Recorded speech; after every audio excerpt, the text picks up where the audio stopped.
Okay, so we finished this section by putting together the last piece in what's going to be our basic list of continuous functions, and all other continuous functions are going to be made of all of these types of functions that we've been talking about. So that means polynomial, trigonometric functions, and others that have already been kind of talked about, but now we'll formalize. So if you know that, so this is what I mean, summarizing some of the theorems in the book, but to be more, state things more briefly.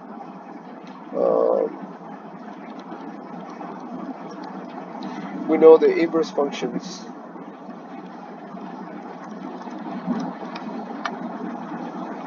of continuous functions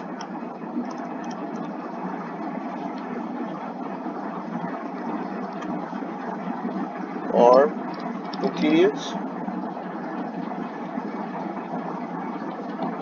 in their domain.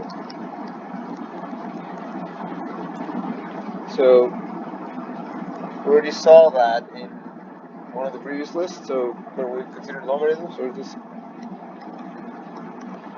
e to the x is continuous. So that means that,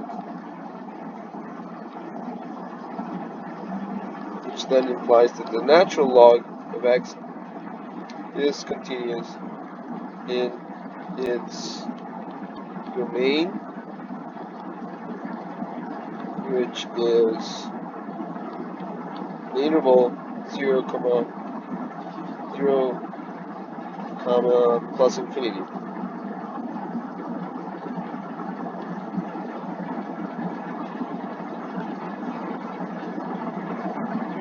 Right, so the natural log is the inverse of e to the x. What about, say, sine?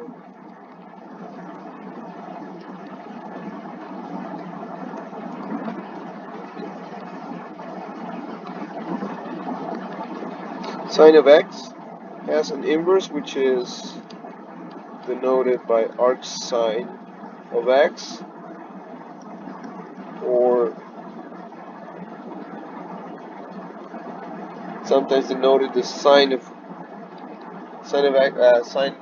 x to the minus 1. Not to be confused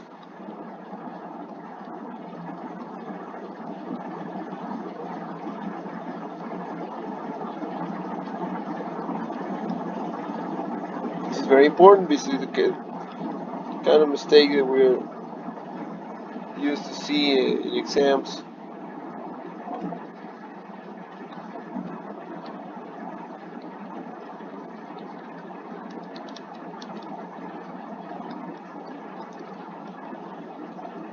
Okay, so when we use the notation sine to the minus 1 of x, we don't mean 1 over sine of x. This is not what it means. It means the inverse function of sine of x. So for instance, if the sine of x is equal to, say, square root 2 over 2, and x is in between, say, 0 and 2 pi,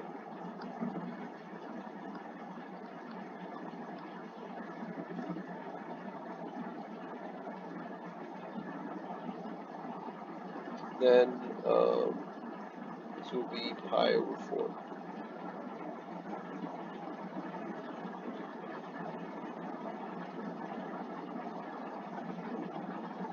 So that means that this is equivalent to saying that the function arcsine, the inverse of sine defined in this interval, arcsine of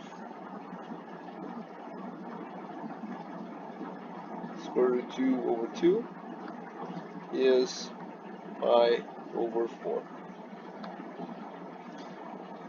which is not the same as the square root of 2, which would be 1 over sine of x in this case. Okay, so this is the law for the inverse functions. And another kind of functions that will be continuous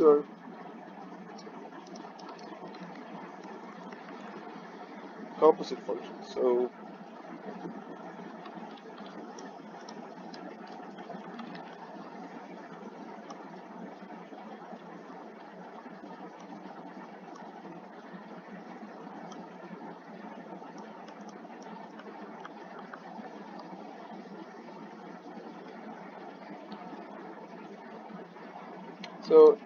if f of x is continuous at a point C, and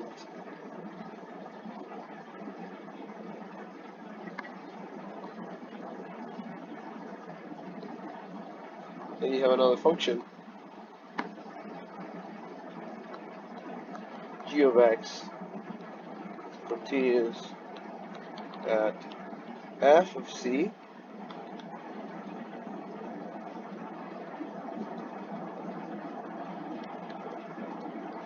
then g composed with f of x, which is equal, if you don't remember from pre-calc, g of f of x, evaluated f of x, is continuous at C.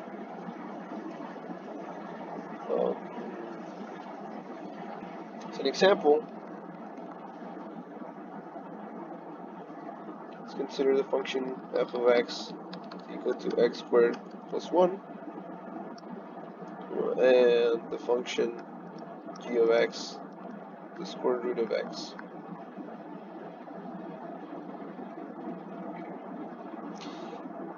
And for c equals 1, so if we look at c equals 1, f is polynomial, therefore continuous.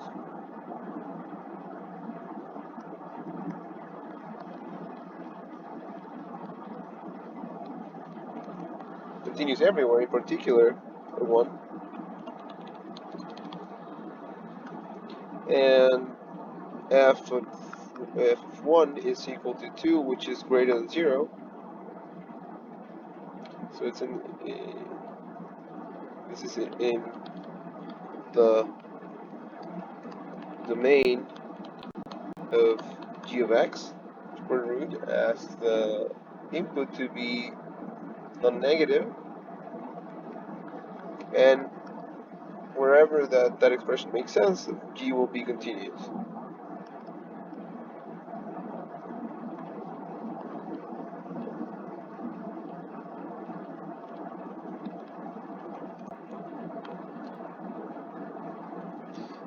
So at c equals 1,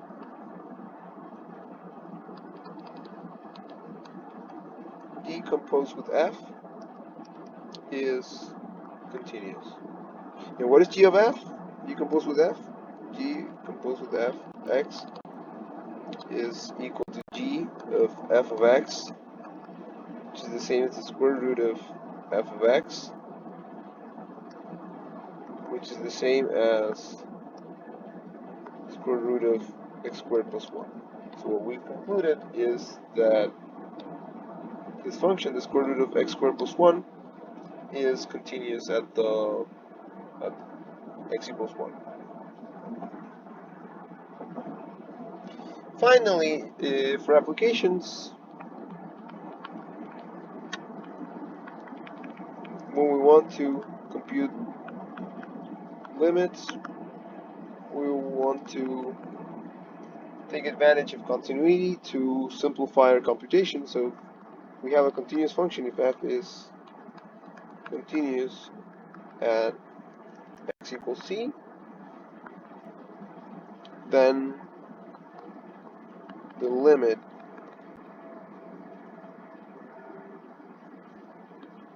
is equal to the function value.